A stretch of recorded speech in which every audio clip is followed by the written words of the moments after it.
রাহমাতুল্লাহ। আমাদের কুরশিমুল বাজার এই যে রাস্তাটার অবস্থানটা একটু দেখেন।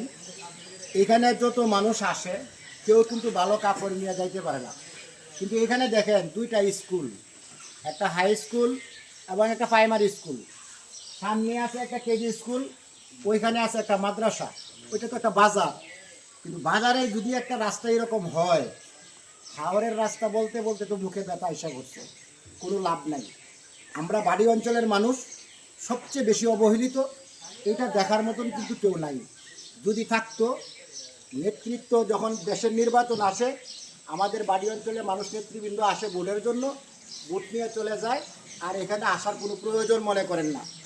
এই রাস্তাগুলো যদি অল্প কিছু খরচে যদি সংস্কার করে দেন, তাহলে আমরা বাড়ি অঞ্চলের মানুষ একটু ভালো থাকতে পারি।